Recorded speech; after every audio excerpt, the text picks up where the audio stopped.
Hello everyone and welcome to this update after 100 games of my 1986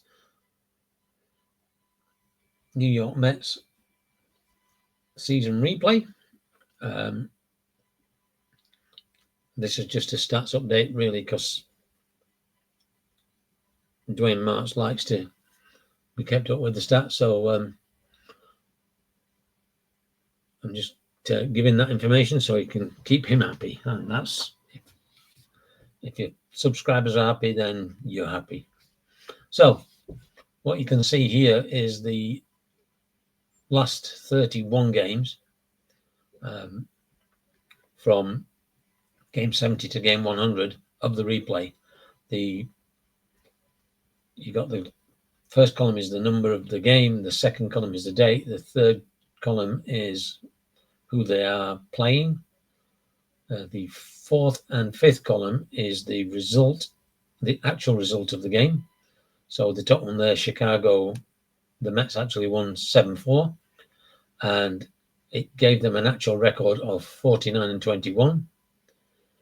In the replay, the Mets won 8-6 in the 10th inning, and it gave them a record of 41-29, and that made it a winning streak of 2. So that's what the columns are.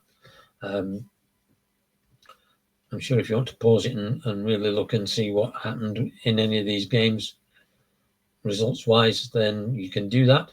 The little box in the bottom right-hand corner is the records after the current game, or 100th game in this case, against each team. So at the top there, you can see Atlanta.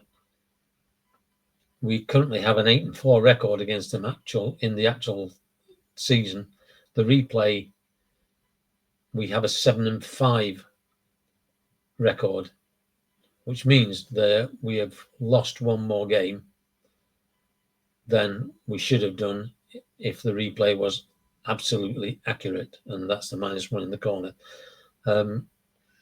They're all either quite close or spot on, apart from Pittsburgh, where we should have an 11-1 record and we've got a 5-6 record, and St. Louis, where we should have a 7-1 record and we have a 4-4 record, and that's what's leading to the -12 difference in the season replay and the actual season that took place. And they're significant in this next page, because what I've done with this page is I've extrapolated that out to as the league standings would be, the divisional standings would be. The top ones are the actuals, and they're both called East, so bit of a mistake there. East and I think it's West. So in the actual replay, as you can see there, the Mets had 108 wins, 54 losses, and extrapolating out the fact that we are -12 at this moment in time, then the Mets would finish, if everything went according to the actual replay season from now on in the last 62 games, then the Mets would be 96-86. As you can see, Pittsburgh at the bottom there of the East on the left was 64-98, but because of their miraculous performance against us in my replay, they're 70-92. So that's how the tables would look if all the games from now on went exactly to plan, and you'd still end up with the Mets playing the Astros. So now for the interesting stuff for Dwayne. These are the pitching stats. So, and they're in best to worst ERA order. And it does include those who've only played a couple of games. But as you can see, Roger McDowell there is at the top with a ERA of 1.61. His actual ERA for the season is 3.02, so he's actually bettering it by 1.41. And again, if you want to put this on pause and look at any individual stats, then feel free to do so. But as you can see there, Terry Leach, he's only played in 9 games, and he's second in the list. Just the fact that he's only played 9 games. You got Doc Gooden here with a 8-8 record, pitched 157 innings, 126 hits, 51 runs, 49 of them earned, 7 home runs given up, 48 walks, 126 strikeouts, 4 batters hit, 2 wild pitches, and he's faced 637 batters, and his ERA is 2.81. And as you can see down this column here, these are the differences in the actuals and the ERAs. And when you look at everything taken into account, it's only 0.008. The team ERA is only 0.008 above what it should be. Above what it should be. Because it's 3.47 on the replay, and the actual team ERA is 3.39. So from the stats point of view of the pitchers, it's looking quite good as a replay of the season. We've still got 62 games to go. We're not 2/3 of the way through the season, but I think that's a pretty good representation of how the season went. So if we turn this over, we've got the batting. This top section here down to Randy Myers in blue are the pitchers. So these are sorted by the batting averages. Highest batting averages to lowest, but they're split into 2 sections, and it's split at this point here. Above are the pitchers, and below are the batters.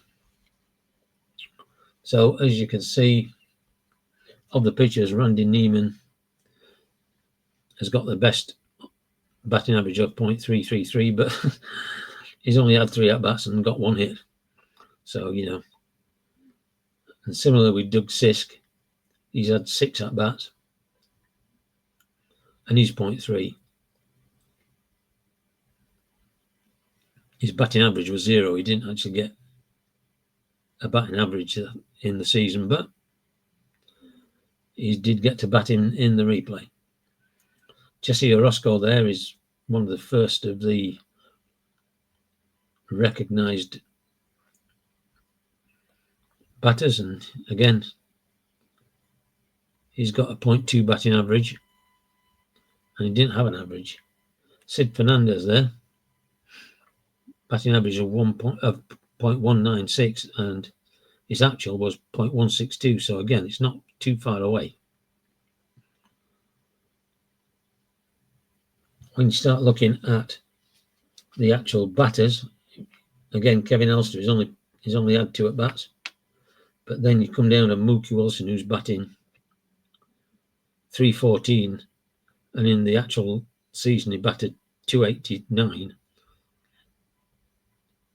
So he's batting better, but again, only 0.025, so not a great deal. Wally Backman batting 309. Keith Hernandez batting 303. And Kevin Mitchell batting 290. He actually batted 270. And again, you've got the batting averages in this column. You've got the actual season batting averages in this column, and you've got the difference here. The ones, of course, that don't look like they've done much is Lee Mazzilli, because he's actually not joined the club yet. So he's not joined the club. Tim Corcoran's already left. There are not many more games for George Foster. We are on the 3rd of August, and he left on the 8th of August. So George Foster here, batting average of 0.225, which is exactly what he had. So, I mean, you can't really ask for anything more than that, really, can you? And he leaves in a very short while to take up a position at a different club. But again, if you look, there aren't many really big. You got down here, you got Dave Magadan, because he's not actually batted, and he did actually bat in the season. So he's at 0.4 below what he should be. But if you ignore that one, because as I say, he's not batted. Again, John Gibbons, he's 0.3 below, but again, he's only had 6 at bats. The other ones are quite small differences. So it looks like the replay is on the batting is looking quite comparable as well, which I think in that respect makes this game quite close to reality. So anyway, I hope you've enjoyed seeing the update of the stats. As I say, if you want to have a real good look at them, then just pause it at whatever sheet you want to look at, and enjoy whoever it is that you want to look statistically at. Anyway, hopefully you've enjoyed this small video, and we will see you again with the next game that I'm going to record on the 86 New York Mets replay. Thanks for watching.